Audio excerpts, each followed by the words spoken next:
Guys, my name is Ariana. It's not a secret that we all tend to make mistakes and fail, and we all feel bad about it afterward.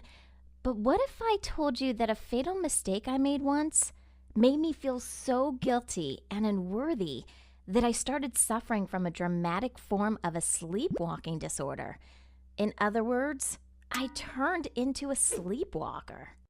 It all happened many years ago on a beautiful summer morning. I was 7 years old, and my younger brother Gavin was only 4. We snuck out of the house and ran to the river to go for a swim. We had so much fun. We were playing hide and seek, and it was my turn to be the seeker. I looked for Gavin everywhere. Honestly, I knew he was really good at hiding, but at one point, I realized he just wasn't there. First, I thought that this sneaky kid wanted to scare me and just left me there and went back home, but I didn't find him there either. Then I realized something horrible had happened. I burst into tears and told everything to my parents. It was all a blur. They looked for Gavin for 2 days until he was finally found. He must have been carried away by the current and never made it out of the water. There are no words in the world that could even remotely describe my parents' grief. They were both absolutely broken. As for me, I was stunned and scared to death. I felt like a monster. I had done the most horrible thing ever, and there was no way to go back, to get Gavin back. My dad was a very generous and kind person. He realized I hadn't meant for all this to happen. So he found the strength to support me and to forgive me, but not my mother. She tried to avoid me, and she couldn't even look me in the eye anymore. It was really painful, but I knew I deserved it. Time went on, but things were not getting any better. Not long afterward, I started having trouble sleeping. I would occasionally wake up in the kitchen or in the bathroom, turning the tap on without realizing what I was doing. But in most cases, I would go to Gavin's room and tidy up or play theater with his toys, just like I used to do when I played with him. I even sang lullabies in front of his empty bed. It was so weird of me. Of course, my parents heard the noise at night and would always come in to check on me. My mother would get furious every time she would find me in Gavin's bedroom. She was just shaking with anger. And of course, she didn't believe I was sleepwalking. She was sure I had gone to my brother's room to annoy her and make her feel even worse. And even after my father took me to the doctor, who confirmed my diagnosis, this still did not convince my mother otherwise. Months went by, then years. My life turned into torture. My sleepwalking was getting worse, and there were no pills that could help me.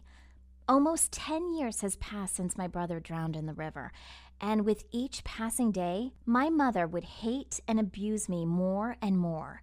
She would never waste the chance to tell me off for my grades or my unwashed dishes, or for anything she could, actually. Of course, I was never allowed to go out with friends or go to parties, and at the same time, I wasn't very eager to go anyway, to be honest. I think subconsciously, I felt like I didn't have the right to have any kind of fun. But one day, things just got out of control. The night before it happened, I sleepwalked again and went into Gavin's room. I woke up standing on the table with his favorite teddy bear in my hands. I heard my mother yelling, "She's doing it again! She's driving me crazy!" She grabbed me and pushed me out the door of his room. I couldn't sleep a wink that night. I was hugging Gavin's teddy bear and crying, and of course I was very sleepy at school the next day. So I was sitting in my history class, doing my best to not let my eyes close, but suddenly I realized I was not sitting anymore. I was standing in the middle of the classroom. Everybody was staring at me. My teacher's face was red, and he angrily asked me, "Why are you misbehaving during my lesson?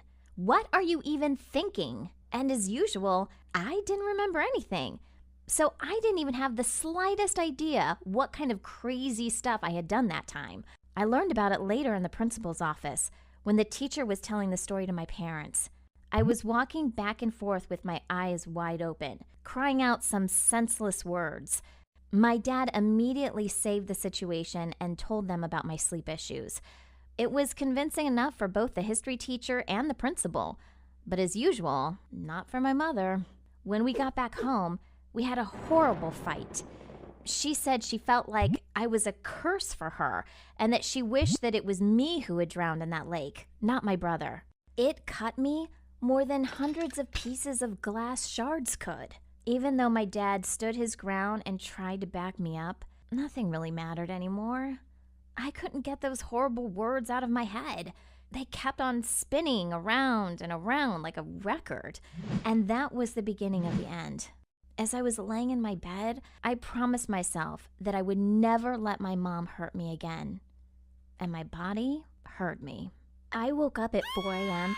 to some horrible screaming. I found myself in my parents' room. I was standing over my mother's head, holding one of my father's dumbbells. You can't imagine how terrified I was. I immediately threw it on the floor and ran away.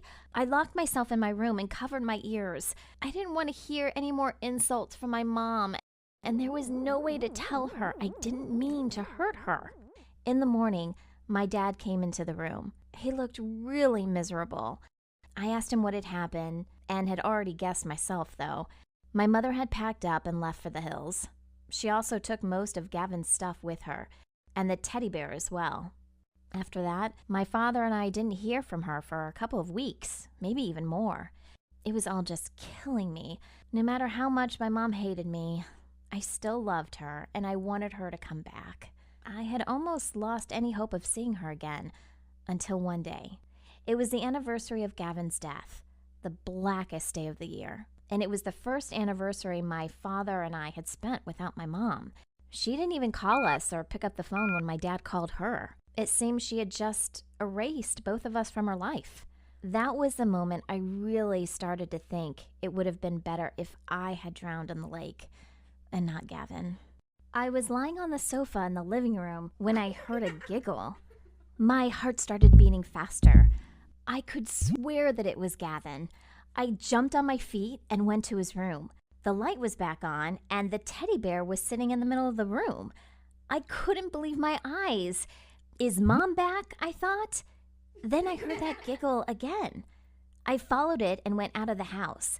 My feet got wet and cold because I hadn't even put my shoes on, but I didn't care.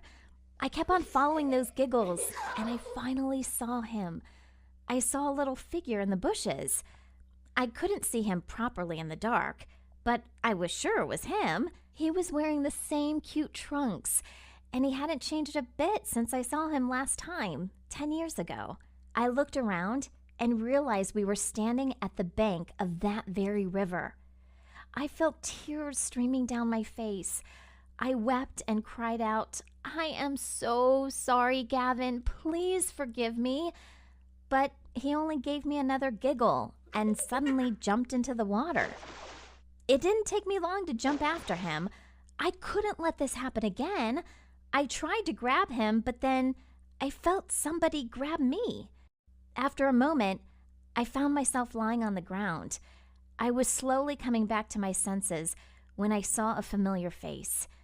It was my mother. She was holding me in her arms and crying. She kept on repeating, "Don't you ever do that again." It was all just a dream.